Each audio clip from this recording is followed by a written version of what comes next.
Bismillahir-Rahmanir-Rahim. Assalamu alaikum rahmatullahi wa barakatuhu. Welcome, friends, to another broadcast. I'm sure there's a big question mark. What is Sister Hanan doing? I decided to use a little demonstration before the video because I do believe it goes with the subject very well that we will be discussing today. First of all, I welcome you all to the broadcast, and I pray that you and your families are doing well, and that Allah provide you all with the best of this life and the hereafter. So, why this? And this? And this? And these?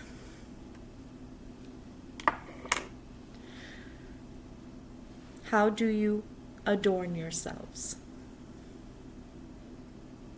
I'm sure you'll agree, most people, we girls in particular, women, we adorn ourselves with cosmetics and perfumes, hairstyles, and so on and so on and so on. And there's nothing wrong with those things. But there are conditions when it comes to these things. When we adorn ourselves, what is the message that we are trying to put out there before others? I'm pretty.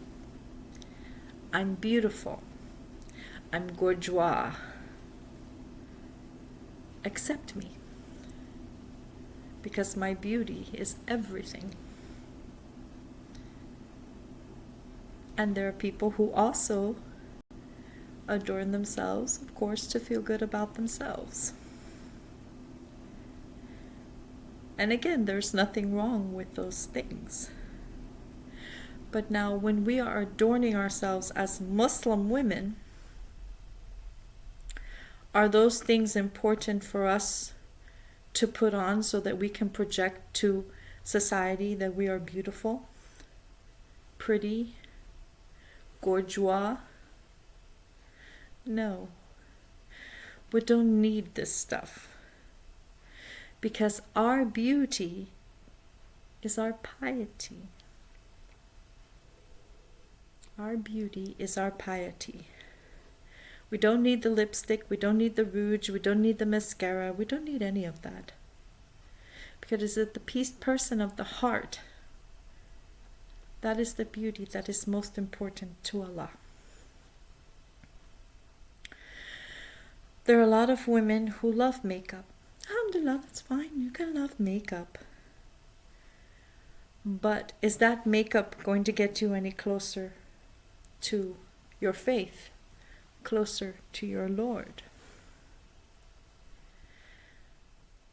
If you are a married woman, alhamdulillah, you know, as a Muslim woman, to wear these adornments for your husband, and only for his eyes.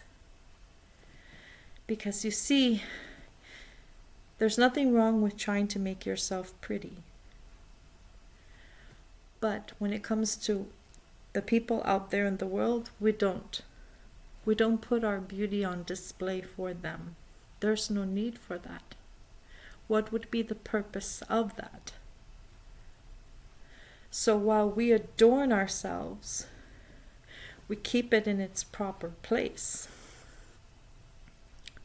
The only person who should be seeing that is our husbands.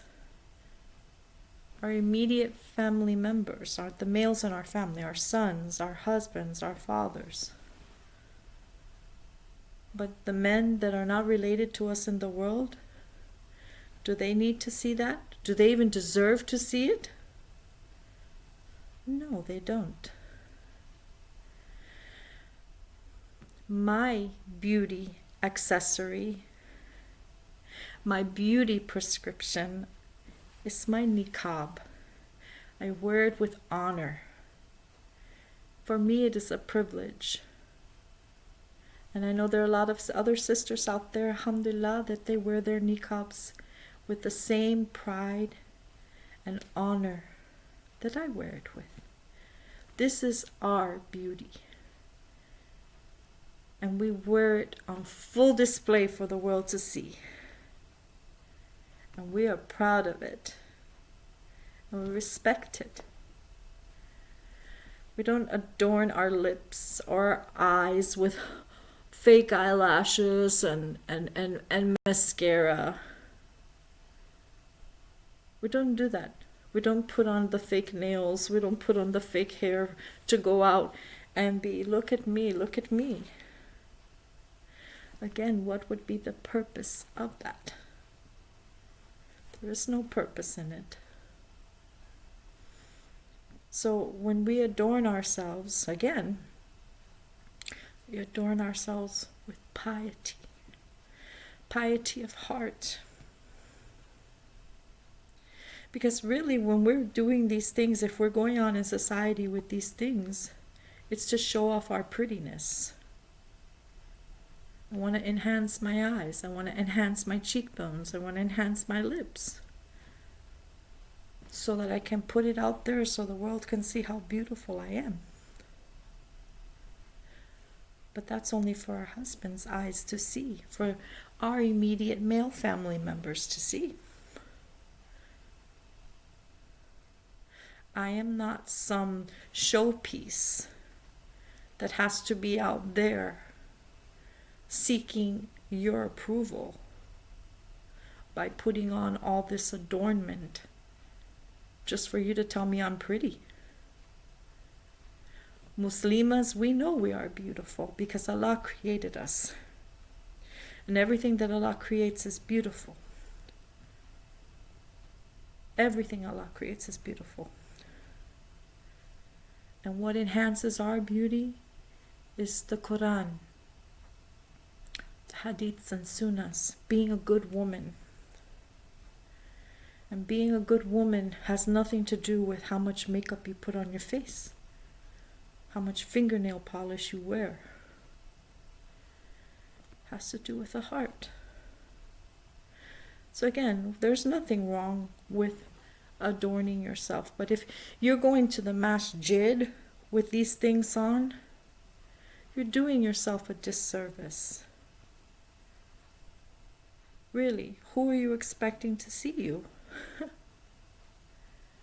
Go to the masjid smelling of perfume, face full of makeup, red nail polish, and then you're going to pray and you don't take any of it off.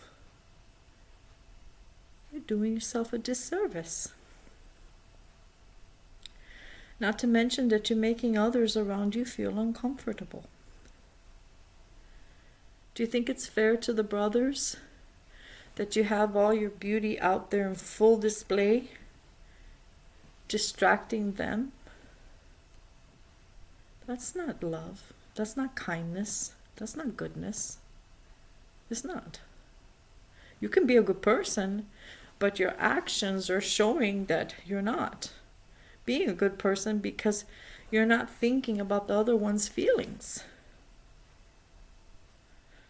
Or when you're praying when they're sisters and you're engulfed in so much perfume that those of us who have allergies, we smell it and our noses are starting to run and our eyes are starting to water because the smell is so overpowering.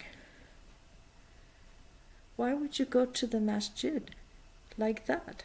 That's like a brother going to the masjid after he's eaten a whole bunch of onions and garlic and the smell is all over the building and it's not good.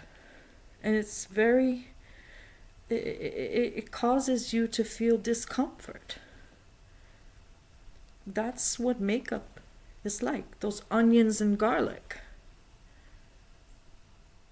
So again, we can adorn ourselves, but we have to do it in a way that is proper and that is respectful towards Allah and towards ourselves. Wearing makeup is fun for a lot of women. And you can wear it all you want in your house. But the moment you step outside that door and you have all of that stuff on you, you're doing yourself a disservice. And there are many sisters that wear the nail polishes, the halal nail polishes. They could call it halal nail polishes. I've never heard of such a thing. Halal nail polishes. How can it be halal? They say that it doesn't prevent the water from getting to your nails. But if that were the case, it would have to move so that you would know that it is getting to your nails, wouldn't it? So if it doesn't move, that tells you it's not getting to your nails. But again, there's not that there's anything wrong with wearing the nail polish, but you're wearing it to make your nails look pretty. So anything that you're putting on that's going to cause attention to come to you, whether you're out in public or you're in the masjid, you're doing, again, yourself a disservice. So these are just some advices that I want to share with our beloved sisters. I know it's hard out there. I know a lot of sisters who say, well, sis, if I don't put any makeup on to enhance myself, how am I going to find a husband? My heart feels for you, because I remember a sister said that to me once. And I said to her, I said, sister, that's not the husband you want, the one that's chasing after you because you have all of this on your face. That's not the husband you want. You want the husband that he sees you in your natural beauty and he says, Alhamdulillah. Because I tell you, when all that stuff gets washed off, and if he sees what he doesn't like, there might be a problem. So it's better to let your true beauty shine. And the right man who will appreciate that will be the one that is worthy and deserving of you.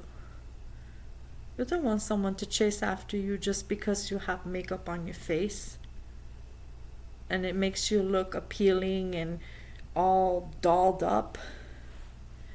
I wouldn't want a man chasing after me because of that. I want him to see me in the raw.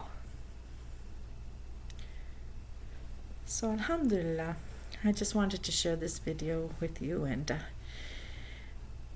correct myself before I even try to correct anyone else. So may we all take our piety in the most beloved ways, because it's very precious. Our piety is very precious. It isn't this, and it isn't this, and it isn't this. It is the heart. And all of you niqabis out there and hijabis, I love you all very much. Protect yourselves.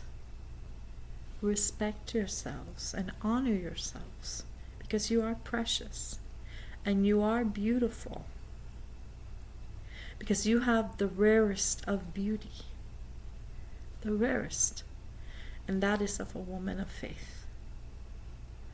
Until we meet again, my beloved brothers and sisters, take good care of yourselves. May Allah watch over you and your families, keep you safe.